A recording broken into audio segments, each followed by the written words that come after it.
સુરત પોલીસથી છેલ્લા 5 વર્ષથી ફરાર રાજ્યના વિવિધ પોલીસ સ્ટેશનોમાં 6 ગંભીર ગુનાઓમાં વોન્ટેડ જાહેર થયેલા આરોપી રોનક મિશ્રીમલ કોઠારીને આખરે સુરતની ઉધના પોલીસની સર્વેલન્સ ટીમે ધરપકડ કરી છે. ઉધના પોલીસે 5 વર્ષથી ફરાર આરોપીની ધરપકડ કરી છે. વ્યવસાયિક કોન્ટ્રાક્ટર રોનક કોઠારીને અમદાવાદના પોશ વિસ્તારમાં આવેલી એક સોસાયટીમાંથી ઝડપવામાં આવ્યો છે. તેના પર દારૂબંધી સહિતના ગુનાઓ અને હત્યાના પ્રયાસનો આરોપ છે. ઉધના પોલીસને મળેલી ખાનગી બાતમી અનુસાર રાજસ્થાનના ચિત્તોડગઢનો રહેવાસી આરોપી અમદાવાદના ગોતા વિસ્તારની પરમેશ્વર ટ્રાઇડન્ટ સોસાયટીમાં છુપાયેલો હતો. પોતાના ધંધાના સબબ તે સતત સ્થળોની ઓળખ બદલતો રહેતો હતો. ચોક્કસ માહિતી મળ્યા બાદ ઉધના પોલીસની ટીમ અમદાવાદ પહોંચી અને લાંબા સમયથી ફરાર રહેલા આરોપીને પકડી શકે. તેની ધરપકડ બાદ હવે રાજ્યભરમાં નોંધાયેલા તેના ગુનાઓની તપાસ અને કાનૂની કાર્યવાહી વેગથી ચાલશે. સુરતમાં લોભામણી સ્કીમ દ્વારા લોકોના રૂપિયા 98 લાખની ઠગાઈ કરવાના આરોપમાં શાહ દંપતીની સુરતીકો સેલ દ્વારા ધરપકડ કરવામાં આવી છે. આ દંપતી લોકોને ઊંચા નફાની લાલચે રોકાણ કરવા પ્રેરિત કરતા અને પછી તેમની સાથે ઠગાઈ કરતા હતા. લોભામણી સ્કીમોથી રૂપિયા 98 લાખની ઠગાઈ કરનાર શાહ દંપતીની ઇકો સેલે ધરપકડ કરી છે. આ ઠગના શિકાર બનેલા ઘણા લોકોએ પોલીસ પાસે ફરિયાદ દાખલ કરી હતી, જેના આધારે પોલીસે તપાસ શરૂ કરી હતી. તપાસ દરમિયાન શાહ દંપતી પર ઠગાઈ અને લોભામણી સ્કીમ ચલાવવાના આરોપ મૂકવામાં આવ્યા હતા. પોલીસે દંપતી પાસેથી ઠગાની રકમની પુનઃ પ્રાપ્તિ માટેની કાર્યવાહી પણ શરૂ કરી છે. આ મામલે હજુ વધુ તપાસ ચાલી રહી છે અને શક્ય છે કે આ ઠગીના ઘણા બીજા ભોગ બનેલાઓ સામે આવી શકે છે. સુરત શહેર આર્થિક રીતે ખૂબ જ આગળ વધતું સિટી છે. સુરત શહેરની અંદર હીરા ઉદ્યોગ છે, કાપડ ઉદ્યોગ છે અને અલગ અલગ જમીનોની અંદર પણ લેતી દેતી વેચાણ થતા હોય છે. જેની અંદર કોઈ પણ પ્રકારનું ફ્રોડ ન થાય એના માટે સુરત શહેરની અંદર ઇકોનોમિક ઓફેન્સ વિંગ ખોલવામાં આવેલ હતું, જેમાં આવા પ્રકારના ફ્રોડ કરનાર ઈસમો વિરુદ્ધ કડકમાં કડક કાર્યવાહી થાય, જેના માટે પોલીસ કમિશનર શ્રી અનુપમસિંહ ગેહલોત સાહેબ, અમારા joint commissioner Shri, DCP Shri તમામ દ્વારા સૂચના આપવામાં આવેલી છે કે આવા પ્રકારના કોઈ પણ પ્રકારના ફ્રોડ થાય તો તેમની વિરુદ્ધમાં તાત્કાલિક પગલાં લેવામાં આવે અને તેમને જેલ હવાલે કરવામાં આવે. જેને આધારે અત્રે એક અરજી મળેલી, જેમાં શાહ ઇન્વેસ્ટમેન્ટ કરી એક કંપની બનાવી પતિ પત્ની બંને દ્વારા એક ફ્રોડ આચરવામાં આવ્યું હતું, જેની અંદર કુલ 8 વ્યક્તિઓના નાણાં ફસાઈ ગયા છે. જેની અંદર કુલ 98 લાખ આસપાસની રકમનું ફ્રોડ થયેલ છે. અગાઉ પણ આ દંપતી વિરુદ્ધ ગુનાઓ દાખલ થયેલા છે, જે લાજપોર જેલની અંદર હોય, જેમના કોર્ટના હુકમના આધારે કબજો મેળવી એરેસ્ટ કરવામાં આવેલા છે અને આગળની કાર્ય. સુરતીપુરા પોલીસે બાતમીના આધારે સરદાર માર્કેટ પાસે આવેલી લોજમાં પોસ્ટ ડોડાના પાવડરનું વેચાણ કરતા લોજ સંચાલકને ઝડપી પાડ્યો છે. લોજ સંચાલક ટ્રક ડ્રાઈવરો અને શ્રમિકોને પાણીમાં ભેળવીને આ માદક પદાર્થ વેચતો હતો અને ગ્લાસના રૂપિયા 200 વસૂલતો હતો. સુરતની સરદાર માર્કેટ નજીક સરદાર પેલેસ બિલ્ડિંગમાં સ્થિત એક લોજના સંચાલકને પોલીસે પોસ્ટ ડોડાના પાવડરની ગેરકાયદેસર વેચાણ કરવા બદલ ધરપકડ કરી છે. પુણા પોલીસની સર્વેલન્સ ટીમને મળેલી ખાસ માહિતીના આધારે કરવામાં આવેલી આ કાર્યવાહી દરમિયાન લોજમાંથી 1.306 કિલો પોસ્ટ ડોડાનો પાવડર, 2 મોબાઈલ ફોન અને 1750 રૂપિયા રોકડ જપ્ત કરવામાં આવ્યા. જ્યારે તે કુલ રૂપિયા 28,280 રૂપિયાની મત્તા જપ્ત કરી છે. પોલીસ પૂછતાછ દરમિયાન જાણવા મળ્યું છે કે આરોપી ખેમારામ તેના સંબંધી તારાચંદ ભાગારામ બનીવાલ પાસેથી આ માદક પદાર્થ લાવ્યો હતો. તે લોજમાં આવતા ટ્રક ડ્રાઈવરો અને શ્રમિકોને 200 રૂપિયા પ્રતિ ગ્લાસના દરે પાણીમાં ભેળવીને આ નશો પીવા આપતો હતો. આ ગુનામાં પોસ્ટ ડોડા પૂરો પાડનાર તારાચંદ ભાગારામ બનીવાલને પોલીસે વોન્ટેડ જાહેર કર્યો છે. આરોપી વિરુદ્ધ એનડીપીએસ કાયદા હેઠળ ગુનો નોંધવામાં આવ્યો છે. સુરત અમરોલી રજવાડી ચોરસ પાસે મોપેડ અથડાવવાની નજીવી બાબતે થયેલા ઝઘડાએ હિંસક સ્વરૂપ ધારણ કર્યું. આ ઘટનામાં એક યુવક પર ચપ્પુના ઘા ઝીંકી હત્યાની કોશિશ કરવામાં આવી હતી. અમરોલી પોલીસે ગુનાની ગણતરીના કલાકોમાં જ 2 મુખ્ય આરોપીઓની ધરપકડ કરી છે.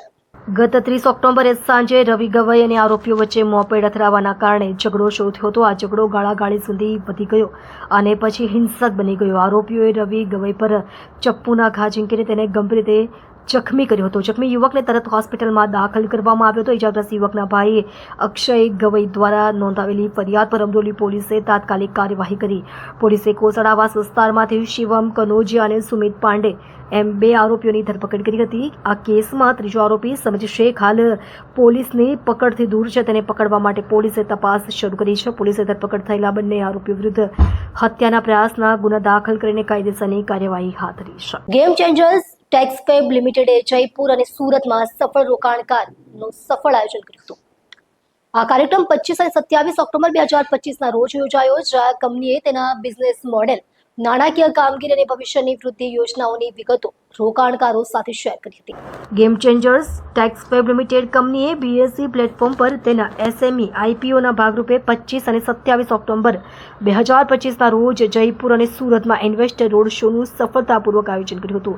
આ રોડ શોએ સંભવિત રોકાણકારો, સંસ્થાકીય ખરીદદારો અને બજારના સહભાગીઓ માટે કંપનીના બિઝનેસ મોડેલ, કાર્યકારી ક્ષમતાઓ, નાણાકીય કામગીરી અને તેના પબ્લિક ઇશ્યુ પહેલા લાંબા ગાળાના ગ્રોથ વિશેની ઊંડાણપૂર્વક સમજ મેળવવા માટે એક મહત્વપૂર્ણ પ્લેટફોર્મ પ્રદાન કર્યું હતું.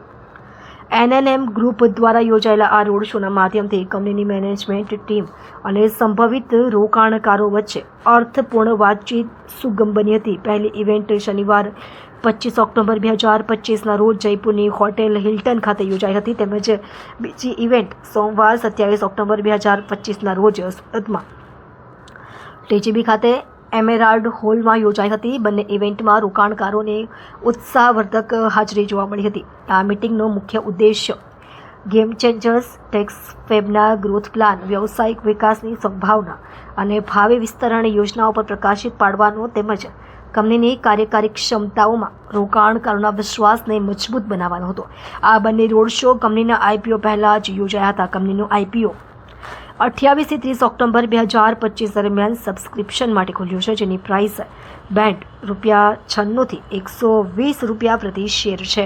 કુલ ઇશ્યુનું કદ ₹54 કરોડ 84 લાખ થાય છે અને કંપનીના શેર 4 નવેમ્બર 2025ના રોજ બીએસસી એસએમઈ પ્લેટફોર્મ પર લિસ્ટ થવાની અપેક્ષા છે. કંપની આ આવકનો ઉપયોગ મુખ્યત્વે મૂડી ખર્ચ, કાર્યકારી મૂડી જરૂરિયાતો, સામાન્ય કોર્પોરેટ હેતુઓ અને સંભવિત અજાણ્યા સંપાદન માટે કરવાની યોજના ધરાવે છે, જે ટકાઉ વિસ્તરણ અને કાર્યકારી કાર્યક્ષમતા પર તેનું ધ્યાન કેન્દ્રિત કરવાનો સંકેત આપે છે. जी सर आपका नाम? मैं रवि रंजन बोल रहा हूँ. मैं एनएनएम सिक्योरिटीज़ में पार्टनर डायरेक्टर हूँ. हाँ, ये हमारी लेटेस्ट ऑफरिंग है गेम चेंजर्स.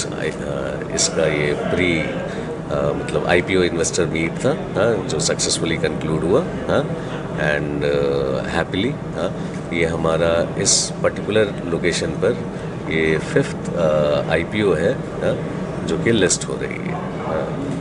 Happy investing. हाँ, और जैसा रिटर्न पहले मिला है, होपफुली ये उम्मीद करते हैं कि ऐसा ही रिटर्न इस कंपनी में भी इन्वेस्टर्स को मिले.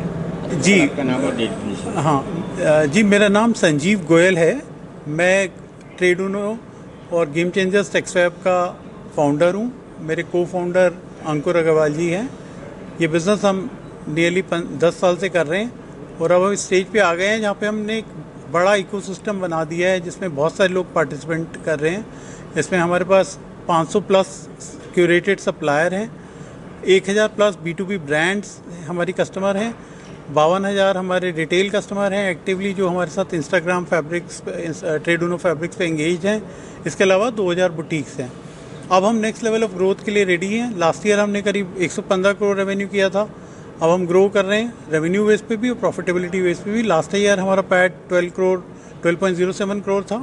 इसको हम और आगे बढ़ाने की कोशिश करेंगे इस ईयर में, और इस पैसे को इफेक्टिवली यूज़ करके और एक्सपीरियंस स्टोर्स खोलेंगे और सप्लायर्स और कस्टमर्स को ऑनबोर्ड करेंगे, जिससे कि बिज़नेस को फर्दर ग्रोथ मिले.